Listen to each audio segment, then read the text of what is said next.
ஆண்டவராகிய இயேசு கிறிஸ்துவின் நாமத்தில் காலை வாழ்த்துக்கள். இன்றைய மன்னா, என் கர்த்தராகிய கிறிஸ்து இயேசுவை அறிகிற அறிவின் மேன்மைக்காக எல்லாவற்றையும் நஷ்டம் என்று எண்ணிக்கொண்டிருக்கிறேன். பிலிப்பியர் 3:8.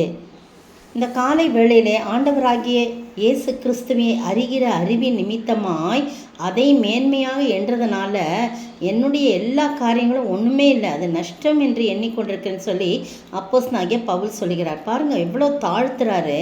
எனக்கு லாபமாய் இருந்தவைகள் எவைகளோ அவைகளை கிறிஸ்துவுக்காக நஷ்டம் என்று எண்ணினேன்னு முந்தின வசனம் சொல்கிறார். ஏன்னா அவர் ரொம்ப நல்ல 8ஆம் நாளில் 5ஆம் வசனத்துலேருந்து பாருங்கள், 8ஆம் நாளில் விருத்த சேதனம் அடைந்தவன், இஸ்ரவேல் வம்சத்தான், பென்யமீன் கோத்திரத்தான், எபிரேயரில் பிறந்த எபிரேயன், நியாய பிரமாணத்தின்படி பரிசேயன், பக்தி வைராக்கியத்தின்படி சபையை துன்பப்படுத்தினவன், நியாய பிரமாணத்துக்குரிய நீதியின்படி குற்றம் சாட்டப்படாதவன், அது மட்டும் இல்லை, கமாலியலின் பாதப்படியிலே அமர்ந்து கல்வி கற்றவன். இன்றைய நாளிலே அவனுடைய கல்வியை கணக்கிட்டு பார்த்தால் ட்ரிபிள் டாக்டரேட் பட்டம் வாங்கினது போல அவ்வளவு பெரிய நல்ல அறிவாளியாக அவர் அப்படின்னு சரித்திரம் கூறுகிறது.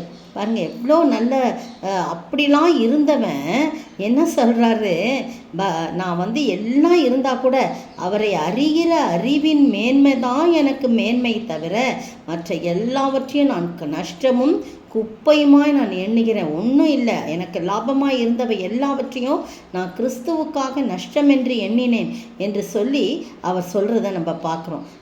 இன்றைய நாளில் எல்லா இடங்களிலும் ஆண்டவராகிய இயேசு கிறிஸ்து பரிசுத்த பவனி, அவர் மரிப்பதற்கு முன்பதாக அந்த பவனி ஊர்வலம் செல்லும்போது தாழ்மையுள்ளவராய் கழுதையின் மேலும் கழுதை குட்டியாகிய மரியின் மேலும் ஏறி அமர்ந்து அவர் தாழ்மை உள்ளவராய் சென்றார் என்று சொல்லி நம்ம பார்க்குறோம். அந்த பாருங்க, வழியில் போவோர் வருவோர் எல்லாம் அவரை ஆர்ப்பரித்து ஓசன்னா என்று சொல்லி பாடிக்கொண்டு வருவதையெல்லாம் நம்ம வேதத்தில் வாசிக்கிறோம். அதையெல்லாம் இன்று நினைவு கூர்ந்து அனைத்து திருச்சபைகளும் இந்த நாளை நினைவு கூர்ந்து அவர்கள் இதை சிறப்பு ஆராதனையாக, சில இடத்திலே ஒடுக்க கூட்டங்கள் நடக்கும், சில இடத்துல இதை குறித்ததான ஒலி நாடகங்கள்லாம் போடுவாங்க.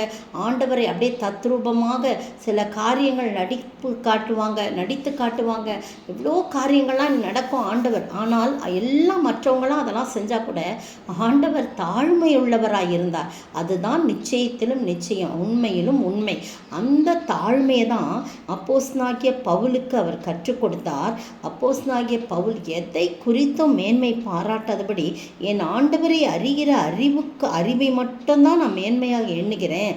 அதனால தான் என்னுடைய படிப்பு, என் ஞானம், என் செல்வம், என் கல்வி எதுவுமே, என் அந்தஸ்து எதுவுமே இல்லை, எல்லாவற்றையும் கிறிஸ்துவுக்காக நான் எனக்கு லாபமாக இருந்தவற்றையெல்லாம் நஷ்டம் என்று எண்ணிக்கொண்டிருக்கிறேன் என்று சொல்லி எண்ணினேன் அப்படின்னு 7ஆம் வசனத்திலையும், எண்ணிக்கொண்டிருக்கிறேன் 8ஆம் வசனத்திலையும் சொல்லப்பட்டிருக்கு. நீங்களும் நானும் எவ்வளவு நம்முடைய ஞானம், கல்வி, செல்வம் எதை குறித்து நம்ம மேன்மை பாராட்டுறதுபடி கர்த்தரே அறிவு, அவர்தான் ஞானம், அவரை அறிகிற அறிவை தான் மேன்மை என்று சொல்லி அதை மேன்மை பாராட்டும் போது கர்த்தர் நிச்சயமாய் நம்ம என்ன பண்ணுவார், ஆசீர்வதிப்பார், நம்மை உயர்த்துவார். எல்லாவற்றையும் அவர் நினைப்பார். என் பிள்ளை எல்லாவற்றையும் ஒன்றுமே இல்லைன்னு நினைக்கிற எவ்வளோ படிச்சிருக்கு, என் பிள்ளை எவ்வளவோ செல்வங்கள் இருக்குது, அந்தஸ்து இருக்குது, அதிகாரம் இருக்குது, ஆனால் எனக்காக பாருங்கள் 11ஆம் வசனத்தில் பாருங்கள், அவருக்காக எல்லாவற்றையும் நஷ்டமென்று விட்டேன், குப்பையுமாக எண்ணுகிறேன் அப்படின்னு சொல்லி அவர் சொல்கிறாரு. அடுத்த வசனம், நான் அடைந்தாயிற்று அல்லது முற்றும் தேறினவனானேன் என்று எண்ணாமல் கிறிஸ்து இயேசுவினால் நான் எதற்காக பிடிக்கப்பட்டேனோ அதை நான் பிடித்து கொள்ளும்படி ஆசையாய் தொடருகிறேன் என்று சொல்கிறார்.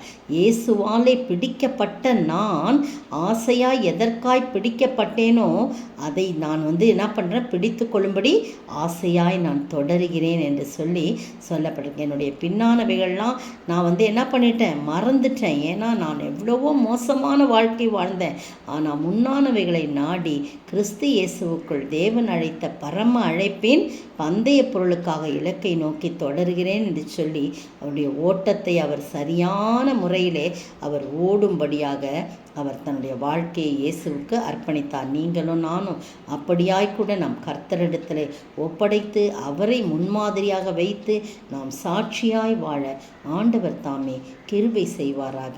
ஆமென். இயேசுவாலே பிடிக்கப்பட்டவன், அவர் இரத்தத்தாலே கழுவப்பட்டவன். எனக்கென்று எதுவும் இல்லை, இப்பூமி சொந்தமில்ல. எனக்கென்று எதுவும் இல்லை, இப்பூமி சொந்தமில்ல. எல்லாமே இயேசு, என் இயேசு, எல்லாம் இயேசு, இயேசு, இயேசு, எல்லாம் இயேசு, இயேசு, இயேசு. ஸ்தோத்திரிக்கிற ஆண்டவரே, துதிக்கிற ராஜா, எனக்கென்று எதுவுமே இல்லைப்பா, இப்பூமி சொந்தம் இல்லை, எல்லாமே நீங்கள் தான்ப்பா. அப்பா, அப்போஸ்தலனாகிய பவுல் சொன்னது போல் எல்லாவற்றையும் நஷ்டம் குப்பையுமா எண்ணுகிறேன். என்னுடைய படிப்போ என்னுடைய செல்வமோ எதுவுமே ஒன்றுமில்லை உமக்கு முன்பாக. உம்மை அறிகிற அறிவின் மேன்மை தான் எனக்கு மேன்மை என்று சொல்லி அப்போஸ்தலனாகிய பவுல் சொன்னது போல் நாங்களும் சொல்லி அதன் மூலமாக ஆண்டவரே உம்முடைய பிரமாணங்களை நிறைவேற்ற எங்களுக்கு கொடுக்கப்பட்ட அழைப்பை நாங்கள் சரியான முறையிலே இலக்கை நோக்கி தொடர நீர் உதவி செய்ய வேண்டும் என்று கர்த்தரும் மீட்பரும் ராஜாவாகிய இயேசு கிறிஸ்துவின் விலையேறப்பட்ட நாமத்தில் ஜெபிக்கிறேன் பிதாவே. ஆமீன். நேற்றைய பதில், அக்கிரமங்களினாலும் பாவங்களினாலும் மரித்தவர்களாயிருந்த உங்களை உயிர்ப்பித்தார். எபேசியர் 2:1. இன்றைய கேள்வி, எதை கொண்டு ரட்சிக்கப்பட்டீர்கள்? இந்த ரட்சிப்பு எப்படிப்பட்டது? எதை கொண்டு ரட்சிக்கப்பட்டீர்கள்? இந்த ரட்சிப்பு எப்படிப்பட்டது?